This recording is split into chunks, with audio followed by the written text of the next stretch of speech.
স্বাগত ৭১-এর খেলা যুগে আপনাদের সাথে আছি আমি ফাইম রহমান। নিউজিল্যান্ডে ড্যানিয়েল ভেটরির কাছে স্পিনের তালিম নেবেন মিরাজ তাইজুল নাসুম, আর এই বাবদ বিসিবি ব্যয় করবে $১৫ কোটি। টাইগারদের গোটা কোচিং স্টাফের বেতনের প্রায় দ্বিগুণ অর্থ জমা পড়বে ভেটরির অ্যাকাউন্টে। প্রশ্ন হলো, স্পিনাররা আদৌ একাদশে সুযোগ পাবে তো নিউজিল্যান্ডের কন্ডিশনে? কোন পরিকল্পনায় কি বিবেচনায় বিসিবির এই সিদ্ধান্ত বোঝা দায়? তারপরও বোঝার চেষ্টা করেছেন রিয়াসাত আজিম।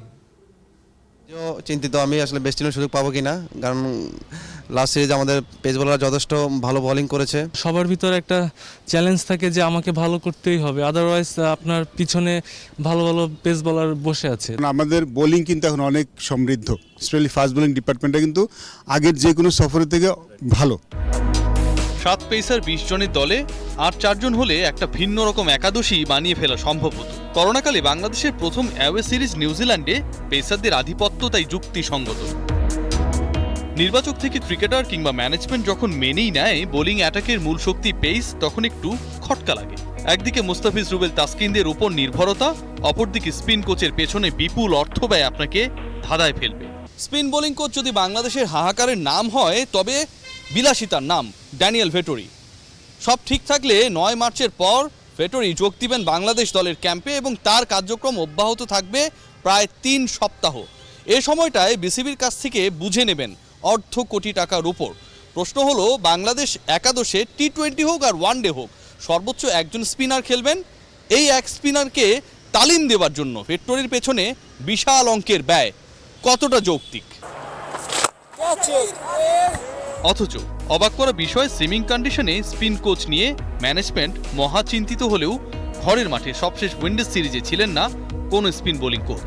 নির্বিষ মিরাজ তাইজুলদের দীক্ষা দিতে ড্যানিয়েল ভেটরির কোনো তৎপরতা ছিল না, যার ফল বিসিবি পেয়েছে হাতে নাতে। ভেটরির সাথে বিসিবির সম্পর্ক চলে অনেকটা ব্ল্যাক ক্যাপ কোচের ইচ্ছা মতন। পাকিস্তান সফর বলেন আর লোকাল কোচের সাথে কাজ করা, অনীহা স্পষ্টতা। এত এক্সপেন্সিভ একজন কোচ, তার সাথে আমাদের স্পিন কোচের অ্যাটাচ থাকাটা খুব জরুরি ছিল, সো দ্যাট তার কাছ থেকে কিছু জিনিস আমরা নিয়ে নিতে পারতাম, আমাদের স্পিন কোচ নিতে পারতো এবং সেটা হয়তো আমাদের ডোমেস্টিক ক্রিকেটে সে ছড়িয়ে দিতে পারতো, কোচদের মাধ্যমে হোক, আমাদের যে ক্রিকেট বোর্ডের যে প্রোগ্রামগুলো হয় সেগুলোর মধ্যে। লোকাল কোচদের যেখানে সম্মান নিয়ে বাঁচা দায়, সেখানে ড্যানিয়েল ভেটরি বিপুল ডলার অ্যাকাউন্টে জমার অপেক্ষায়। অবশ্য দলের অন্য বিদেশিরাও তুলনায় আসেন না ভেটরির সাথে।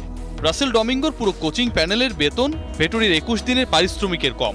মজার ব্যাপার হলো, ডমিঙ্গোর একদিনের বেতনে 6 গুণ পান ড্যানিয়েল ভেটরি। ক্রিকেট বোর্ডের অর্থ আছে, স্পিন কোচের পেছনে নিউজিল্যান্ডের কন্ডিশনে সেই অর্থ ব্যয়ের ধরন নিয়ে আছে প্রশ্ন। রিয়াসাত আজিম, ৭১। বাংলাদেশের এ যাবৎকালে নিউজিল্যান্ড সফরগুলো ধূসর স্মৃতির লাল সবুজ রঙে জয়ের গল্প লেখা হয়নি আজ অবধি। অতীত ইতিহাসের সমাপ্তি টেনে এবার নতুন অধ্যায়ের সূচনা করতে চায় টাইগাররা। দেশ ছাড়ার আগে খেলাযোগের কাছে ক্রিকেটাররা জানিয়েছেন, এবার সমৃদ্ধ করতে হবে প্রাপ্তির খাতা। ধারাবাহিকভাবে খেলাযোগ তুলে ধরছে টাইগারদের ভাবনা। স্পিনার নাসুম আহমেদের কথা শুনেছেন নাইয়ান বিন জসিম। আহামরি টার্ন নেই, তবু নতুন বলে দারুণ কার্যকরী। শার্প টেকনিক, ব্যাটসম্যানকে রিড করে লাইনে বল ফেলা, ডট দিয়ে চাপে রাখা, সব মিলে সাদা বলে আলাদা করে বললে টি-20তে আদর্শ নাসুম আহমেদের বোলিং।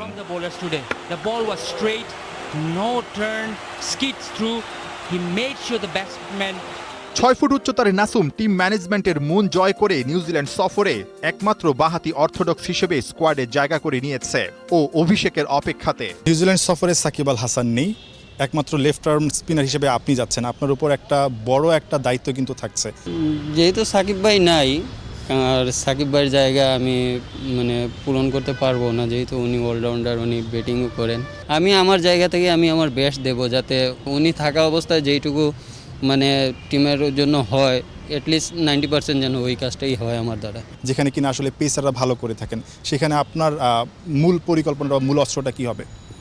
দেখেন, টি-20তে 20 ওভারের খেলা, ওইখানে বলটা নতুনই থাকে, নতুন বলেই কিন্তু ওই আমার স্ট্রং সাইডটা বেশি কাজ করে।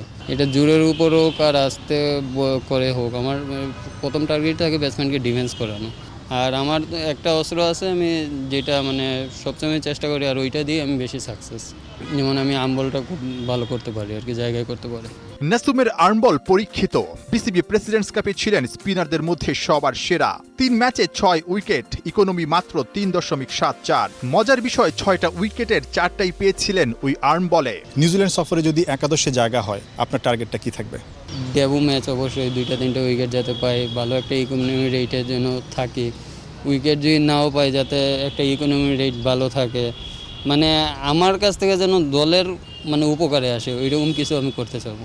নাসুম, আপনার জন্য শুভকামনা থাকলো।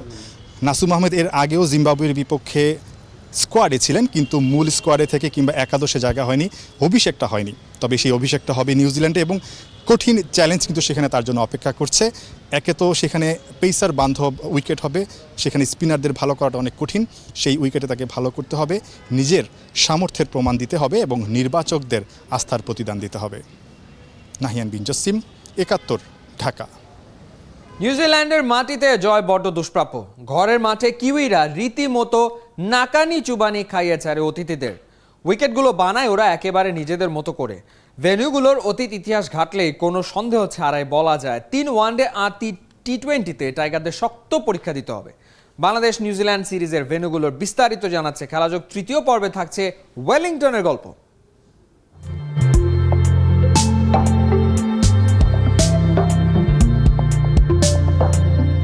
শান্ত স্নিগ্ধ পাহাড়, সৌন্দর্য চারপাশ ঘিরে থাকে। জীবনানন্দ ওয়েলিংটনের প্রকৃতির এমন রূপ দেখলে হয়তো এই কবিতায় লিখতেন, রূপ আমি দেখিয়াছি তাই, পৃথিবীর রূপ খুঁজিতে চাই না আর। পাহাড়ের কান্না, নদীর বিরহ, বনের ঔদার্য আর প্রাণীকুলের নির্লিপ্ততা এখানে হেসে ওঠে অবাক ভালোবাসায়। অবারিত সবুজের প্রান্ত ছুঁয়ে নির্ভয় নীলাকাশ রয়েছে নুয়ে।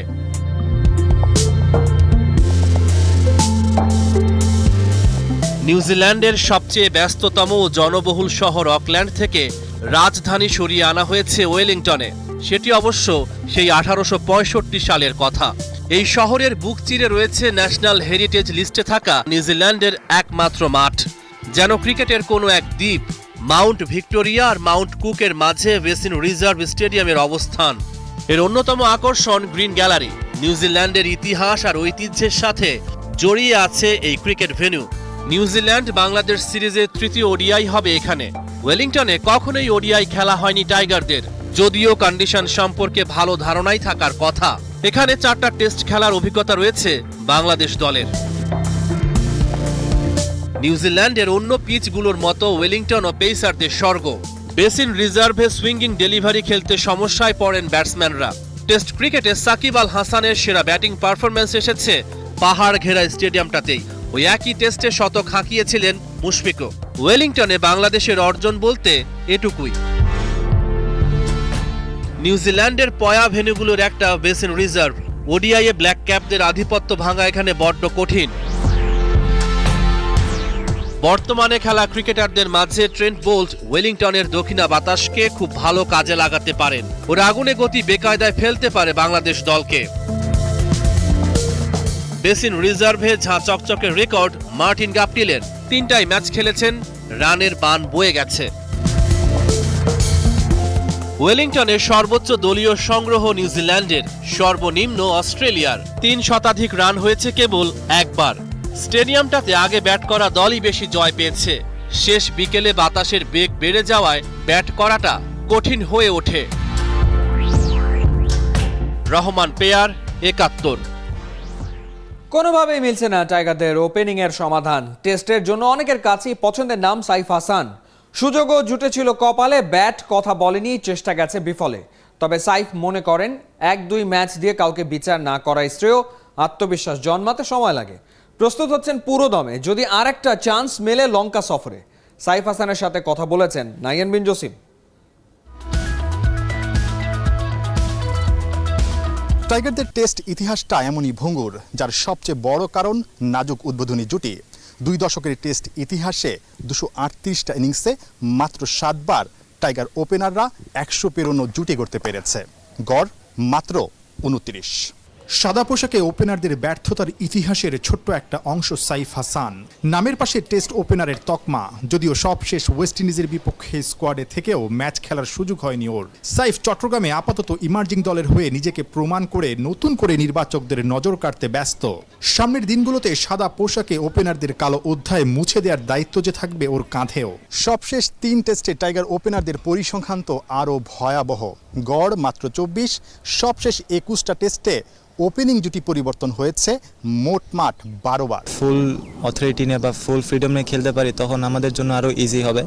সো যখনই সুযোগ পাবো তখনই এখন একটা প্রেশার কাজ করবে যে হয়তো বা এক ম্যাচের জন্য খেলছি বা আবার আউট হচ্ছে। ওয়েস্ট ইন্ডিজের বিপক্ষে টেস্ট স্কোয়াডে ছিলেন, কিন্তু একটা ম্যাচও খেলার সুযোগ হয় নাই। বিপরীতে সৌম্য সরকারকে স্কোয়াডের বাইরে থেকে এনে খেলানো হয়েছে। এই সিদ্ধান্ত কি আপনাকে কিছুটা হতাশ করেছিল কিনা? হ্যাঁ, অবশ্যই। যেখানে মেন্টালি প্রিপেয়ার ছিলাম যে ম্যাচ খেলবো, সবাই বলছিল যে তুমি নেক্সট সুযোগ পাবা। তো হঠাৎ করে আবার যখন দেখি যে ম্যাচ পাচ্ছিলাম না, তো অবশ্যই হতাশ হওয়াটা খুবই স্বাভাবিক। বাট টিম কম্বিনেশনের জন্য সৌম্য ভাই খেলছিল, তো টিমের ভালোর জন্য হয়তোবা তারা চিন্তা করেছিল সৌম্য ভাই খেলবে। তো আনফরচুনেটলি সুযোগ হয়নি, কিন্তু যখনই সুযোগ পাবো ভালো খেলার চেষ্টা করব। সেই সুযোগটাও আসছে শ্রীলঙ্কা সফরে কাজে লাগাতে মুখিয়ে সাইফ। 2 টেস্টের ছোট্ট ক্যারিয়ার, যেখানে সামর্থ্য কিংবা আস্থা কোনোটারই প্রমাণ দিতে পারেননি। এবার ভুল শুধরে লঙ্কা দ্বীপে উড়ে যেতে চায় ও। যেহেতু আমি ওপেনিং ব্যাটসম্যান, ওখানে যেহেতু আমি 3 ইনিংস খেলেছি, আমি বেশি চিপিন করতে পারিনি, বড় করতে পারিনি, প্রথমে আউট হয়ে গিয়েছি। তো আমার মনে হয় পেস বলে আমার আরও ইমপ্রুভ করা উচিত। কাজ করছি, বেশ কিছুদিন হয়েছে, 1 বছর হয়ে গেছে।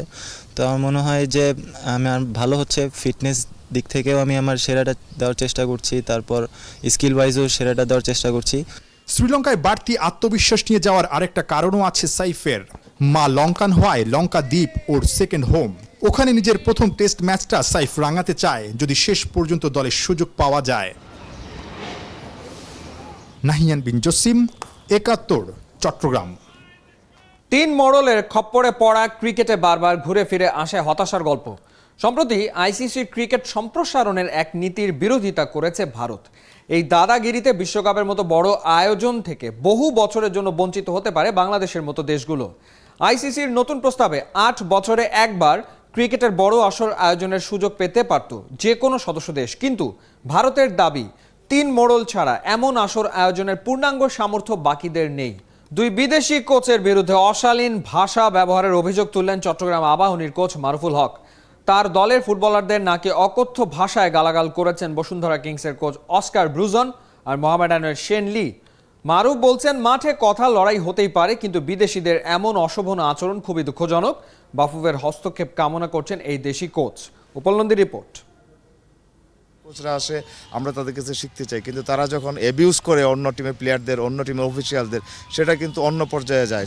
সেই জন্য আমি মনে করি যে বিদেশি কোচ এবং লোকাল কোচের লড়াই, এটা কোচে ম্যাচ বাই ম্যাচ একটা করার লড়াই থাকতে পারে। এই জন্য একটা বিদেশি কোচ সবসময় অ্যাবিউজ করবে একটা লোকাল প্লেয়ারকে, একটা লোকাল কোচকে, এটা আমার কাছে খুবই পীড়া দেয় এবং এটা আমি মনে করি এটা একটা পদক্ষেপ নেওয়া উচিত। বিদেশি কোচদের আচরণে হতাশ মারুফুল।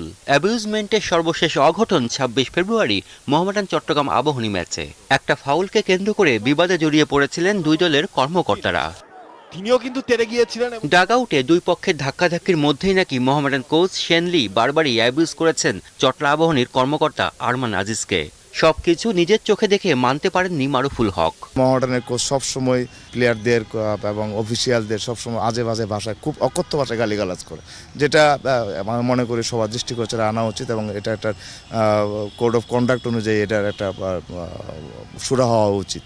মারুফুল হকের অভিযোগের তীর বসুন্ধরা কিংস কোচ অস্কার ব্রুজেনের দিকেও। ফেডারেশন কাপের এক ম্যাচে নাকি চট্টগ্রাম আবাহনীর ফুটবলারদের চিটার বলেছেন স্প্যানিশ এই কোচ। বসুন্ধরার সঙ্গে চিটাগাং আবাহনীর খেলোয়াড়, আমার চিটাগাং আবাহনীর স্ট্রাইকার নিক্সন যখন পড়ে গেল, তখন বসুন্ধরার কোচ বারবার বলছে referee he is cheating, he is cheating, he is cheating. এটা কিন্তু ওয়ান কাইন্ড অফ অ্যাবিউজ। বাংলাদেশে এসে বাংলাদেশের খেলোয়াড়, কোচ, কর্তাদের হয়রানি করছে ভিনদেশি কোচেরা। তাও একবার 2 বার নয়, এমনটা হচ্ছে বারবারই। 4th রেফারি থাকেন মাঠে এবং ম্যাক্সিমাম মাঠে রেফারি থাকে, রেফারিও শুনে, 4th অফিসিয়াল যে সেও শুনে, তারপরেও কিন্তু তারা এটা ওভারলুক করে চলে যায়। এটা আমি জানি না কারণটা কি। আপনার এই অভিযোগটা কি আসলে অস্কার ব্রুজন এবং শেন লি এই 2 জনের বিরুদ্ধেই, নাকি আরও বিদেশি কোচগুলো সবার বিরুদ্ধেই? না, এরকম প্রতি বছর 2-3 জন করে থাকে। এই বছর শেনলি এবং অস্কার ব্রুজন যেটা করে থাকছে, সবসময় করে আসছে এটা। উপল নন্দী, 71, ঢাকা। মাঠে অনেক রেকর্ড গড়া ভারতীয় ক্রিকেট দলের অধিনায়ক বিরাট কোহলি এবার ইনস্টাগ্রামেই করেছেন বাজিমাত। প্রথম ভারতীয় হিসেবে এই সামাজিক যোগাযোগ মাধ্যমে 10 কোটি ফলোয়ারের দেখা পেলেন বিরাটের ঠিক পরেই 2 নম্বরে আছেন অভিনেত্রী ও গায়িকা প্রিয়াঙ্কা চোপড়া। বিশ্বে ক্রিকেটারদের মধ্যে ও ইনস্টাগ্রামে বিরাট কোহলির ফলোয়ার্স সংখ্যা সবথেকে বেশি। সমস্ত স্পোর্টস মিলিয়ে 4 নম্বরে রয়েছে বিরাট কোহলি, 1, 2, 3-এ রয়েছে ক্রিস্টিয়ানো রোনালদো। ইনস্টাগ্রামে স্পন্সর্ড পোস্টে বিশ্বের প্রথম 10 সর্বোচ্চ উপার্জনকারীদের তালিকাতেও আছেন বিরাট। ব্র্যান্ড ভ্যালুর বিচারে দেশের সবচেয়ে শক্তিশালী সেলিব্রিটিদের তালিকায় 1 নম্বরে বিরাট কোহলি। এই ছিল এই মুহূর্তের খেলাযোগে। সরাসরি সংবাদ অনুষ্ঠান দেখতে থাকুন ৭১-এর ফেসবুক পেজে এবং সাবস্ক্রাইব করুন ৭১-এর ইউটিউব চ্যানেলে। প্রতি মুহূর্তে আমরা জানাচ্ছি করোনার সবশেষ ভয় নয়, সচেতনতায় জয়।